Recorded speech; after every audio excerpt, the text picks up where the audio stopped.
Retirement के बाद ब्रजभूषण जी उर्फ पंडित जी के साथ कुछ उल्टा ही हो गया। जहां लोग आमतौर पर रिटायरमेंट के बाद समय काटने के लिए वो सारे काम करने लगते हैं जिनसे जिंदगी भर वो बचते रहे थे, जैसे कि सुबह शाम घूमने जाना, आस पड़ोस में दोस्त बनाना, पौधों में पानी डालना वगैरह वगैरह। लेकिन पंडित जी का हाल कुछ उल्टा ही था। उनके पास उनका गीता ज्ञान का ब्लॉग था, जिसके जरिए उन्होंने जाने कितने लोगों से दोस्ती कर ली थी। उनकी कंप्यूटर स्क्रीन की एक छोटी सी खिड़की थी जिससे वे सारी दुनिया को देख सकते थे, अपनी बातें कह सकते थे, दूसरों की सुन सकते थे। इस एज में अपना सीखा दूसरों को बांटने की और दूसरों से सीखने की उनकी भूख ही पंडित जी को कभी पता नहीं चलने देती थी कि अब धीरे धीरे बुढ़ापा उनकी हड्डियों पर हावी हो रहा है। जिंदगी धीरे धीरे रेत की तरह मुट्ठी से फिसल रही थी। नमस्कार दोस्तों, आप सुन रहे हैं गीता ज्ञान कुकू एफएम पर। और अब आगे की बात। रोज जाने कितने लोग ईमेल के जरिए पंडित जी से अपनी जिंदगी की परेशानियों का हल मांगते, और पंडित जी अपने गीता ज्ञान से हर बार कोई ना कोई ऐसा हीरा निकाल ही लाते थे जो अंधेरी रात जैसी मुश्किल में भी उजाले की किरण बिखेर देता। लेकिन कई बार दूर के लोगों को समझाना आसान होता है, अपने आसपास के लोगों को बिल्कुल नहीं, क्योंकि तब आप भी उनके दुख में दुखी होते हैं और तब उनके साथ आपको खुद को भी समझना होता है, जो कि दुनिया का सबसे मुश्किल काम है। पंडित जी भी कल रात से ऐसे ही एक डिलेमा में फंसे हैं। उनके बहुत खास दोस्त रविकांत दुख की नदी में डूब रहे हैं और पंडित जी को समझ नहीं आ रहा है कि कैसे अपने दोस्त को डूबने से बचाएं। क्या कहें ऐसा कि उनके मन को हिम्मत मिले। कहने जाते भी हैं तो अपना ही गला रुआंसा हो जाता है। रह रह कर बस पुराने वक्त की यादें आंखों के आगे आ जाती हैं, यादें जिनमें वे खुद हैं, उनकी पत्नी है रविकांत हैं और रविकांत की पत्नी रश्मि है, जो कल अचानक से उनके दोस्त को अलविदा कहकर अनंत की यात्रा पर निकल गई हैं और पीछे छोड़ गई हैं उनके दोस्त को, जिसके बारे में तमाम मित्र मंडली मजाक बनाती थी कि वो तो किसी के सपने में भी बिना रश्मि के नहीं जाता। रश्मि और रविकांत की कहानी याद करके पंडित जी बार बार भावुक हो जाते हैं। कुछ 40 बरस पहले नई नई शादी करके ये दोनों इस मोहल्ले में किराए का मकान लेकर रहने आए थे। दोनों ही बैंक में काम करते थे और कुछ काम की व्यस्तता तो कुछ नए होने के संकोच के कारण मोहल्ले के कम ही लोगों से उनकी जान पहचान हो पाई थी। पंडित जी के दोनों बेटे तब बहुत छोटे थे और रविकांत से पहले उनकी दोस्ती उन दोनों से हुई थी। शायद इसका कारण रविकांत का बच्चों से बहुत प्रेम करना रहा हो। धीरे धीरे बच्चों की ये दोस्ती उनके माँ बाप तक पहुंची और ये चारों भी आपस में बहुत अच्छे दोस्त बन गए। ईश्वर के खेल भी अजब निराले हैं। जिस रविकांत को बच्चों से अथाह प्रेम था, उसी को औलाद के सुख से वंचित रखा।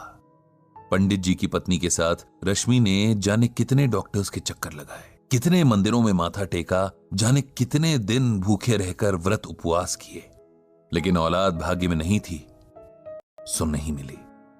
रविकांत ने कभी भी रश्मि के आगे ये जाहिर नहीं होने दिया कि संतान ना होने का उन्हें कोई दुख है, बल्कि वे तो रश्मि को समझाते रहते कि उसे सच को स्वीकार कर लेना चाहिए और एक कमी के पीछे जीवन की बाकी खुशियों को नजरअंदाज नहीं करना चाहिए।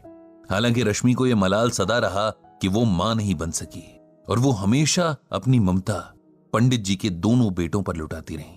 समय के साथ दोनों परिवारों की दोस्ती और मजबूत होती गई और हर सुख दुख एक दूसरे के सहारे आराम से निभता रहा। उन दोनों में अलग तरह का प्रेम और समर्पण भाव था। दोनों जहां जाते साथ जाते, यहां तक कि सब्जी लेने भी उनकी पसंद और नापसंद हैरान करने की हद तक एक थी। उनका स्वभाव भी एक जैसा। ऐसा लगता था कि जैसे दोनों की ही पर्सनालिटी एक ही रंग से लिखी गई थी। उनके मन एक ही सांचे में ढाले गए थे। एक दूजे के बिना उन दोनों की कल्पना भी नहीं हो सकती थी। और आज वही जोड़ा टूट गया था। जो अकेला छूट गया था, उसके बाकी बचे जीवन की कल्पना भी अब मन में सिहरन पैदा कर रही थी। किसी तरह बड़ी मुश्किल से रविकांत को सहारा देकर उन्होंने अंतिम क्रिया से जुड़ी विधियां करवाई थी। रविकांत का हाल ऐसा था कि जिसे देखकर पत्थर भी पिघल जाए। उसका विलाप, उसके आंसू देखकर तो मौत के देवता की आंखें भी भर आई होंगी। कभी मजाक में शायद रश्मि ने रविकांत से कहा होगा कि अंत समय में उन्हें गंगा किनारे जलाया जाए और उनकी अस्थियां मां गंगा की गोद में बहाई जाएं। सो उनकी इसी इच्छा का सम्मान करते हुए रविकांत ने पंडित जी से रश्मि को हरिद्वार ले जाने की बात कही और इंतजाम करने का अनुरोध किया। हरिद्वार के पूरे रास्ते जैसे रविकांत बेसुध थे। उन्हें देखकर ऐसा लग रहा था कि मानो ये दुख में डूब जाना चाहते हैं। न उनके उबरने की शक्ति बची थी और न ही इच्छा। रविकांत को कुछ होश नहीं था कि कब लोगों ने जबरदस्ती उनसे अंतिम क्रिया की रस्में करवाई और कब उन्होंने किसी और के सहारे से खड़े होकर रश्मि को अंतिम विदा देकर अग्नि के हवाले कर दिया। उनकी नजरों के सामने बस राख थी, ठंडी और बेजान। इधर अंतिम संस्कार के साथ आए लोगों के लिए पंडित जी ने नाश्ते का इंतजाम करवा दिया था। सब उधर बिजी थे और रविकांत अकेले एक बेंच पर बैठे जाने दुख के कितने गहरे समंदर में डूबे जा रहे थे। दूर खड़े पंडित जी ये सब देख रहे थे। उन्होंने तय किया कि उन्हें रविकांत को इस सदमे से बाहर लाना ही होगा, उन्हें सच को स्वीकार करने का हौसला देना ही होगा, क्योंकि अगर यह अभी न हुआ तो कभी नहीं हो सकेगा।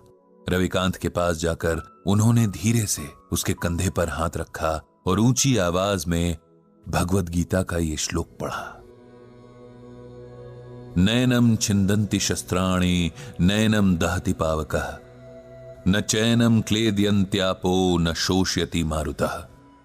जानते हो रविकांत, इस श्लोक का अर्थ क्या है?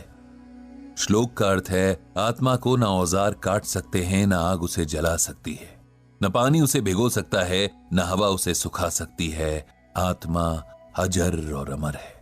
यह श्लोक श्रीमद् भागवत के दूसरे अध्याय में है, उसी गीता में जो स्वयं भगवान श्री कृष्ण के श्रीमुख से अमृत बनकर बरसी और जिसकी ज्ञान गंगा में भीगने वाला हर मन मोक्ष पा लेता है। रविकांत का ध्यान आज सुनी हुई सारी बातों में बस इसी बात ने थोड़ा सा उसकी ओर खींचा। उन्होंने पंडित जी से पूछा कि उनके सुनाए श्लोक का यहां क्या मतलब है, क्या संबंध है? क्योंकि तुम शरीर और आत्मा का फर्क भूल रहे हो मेरे दोस्त। अपनी प्रिय पत्नी के शोक में तुम इस सच को अनदेखा कर रहे हो कि उसका सिर्फ शरीर नष्ट हुआ है, उसे चलाने वाली आत्मा नहीं, क्योंकि आत्मा तो अजर अमर है। एक शरीर से दूसरे शरीर की यात्रा करती है, एक जन्म से दूसरे जन्म का फेरा लगाती है। जो मिटा वो मिट्टी थी, जो जीवन शक्ति थी वो अब भी वही है, किसी और मिट्टी में जान फूंकने चली गई है। उसके लिए शोक करना बेकार है, ये उस आत्मा का अपमान भी है। उसे सम्मान के साथ विदा करना ही समझदारी है। यही बात हमें गीता में भगवान श्री कृष्ण अर्जुन को समझाने के बहाने समझा रहे हैं। हमारे मोह माया के बंधन हमें सच्चे लगते हैं, लेकिन सच सिर्फ एक है, और यह वही सच है जिसे भगवान श्री कृष्ण ने अर्जुन को बताया है कि आत्मा अजर और अमर है। इसीलिए शरीर के प्रति प्रेम रखना व्यर्थ है। तुम्हारी रश्मि की देह का साथ तुम्हारे साथ बस यहीं तक का था। इस सच को स्वीकार कर लो और उसकी मृत्यु को उसी भाव से स्वीकार करो जिस भाव से उसके साथ को स्वीकार किया था।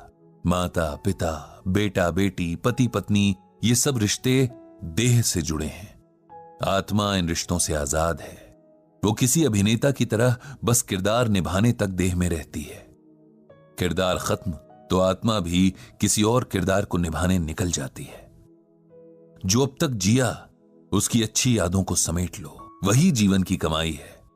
उसी के सहारे आगे का जीवन काटना है। उस आत्मा को प्रणाम करो और खुद को शरीर के मोह से आजाद करो। पंडित जी की इन बातों को सुनकर और भगवद गीता के श्लोक की व्याख्या सुनकर रविकांत के मन को ऐसी हिम्मत मिली जैसे किसी डूबते हुए को किसी मजबूत हाथ का सहारा मिल गया हो। जीवन के लिखे को स्वीकार करने की प्रेरणा ने जैसे उसके डगमगाते कदमों में ताकत भर दी थी। उसने तय किया कि अपनी मर चुकी पत्नी की यादों को सम्मान देते हुए अब उसकी मृत्यु की सच्चाई को भी सम्मान देगा और साथ ही और भी गहराई से श्रीमद् भगवद गीता के ज्ञान को समझेगा। इधर खुद पंडित जी का मन भी अब शांत हो गया था। उन्होंने मन ही मन श्रीमद् भगवद गीता और भगवान श्री कृष्ण को प्रणाम किया। उनको धन्यवाद दिया कि उन्होंने गीता के रूप में मनुष्य के लिए हर मुश्किल परिस्थिति का हल पहले से ही बता दिया है, बस उसे ढूंढने और समझने की जरूरत है। ये गीता ज्ञान आपने सुना कुकू एफएम पर।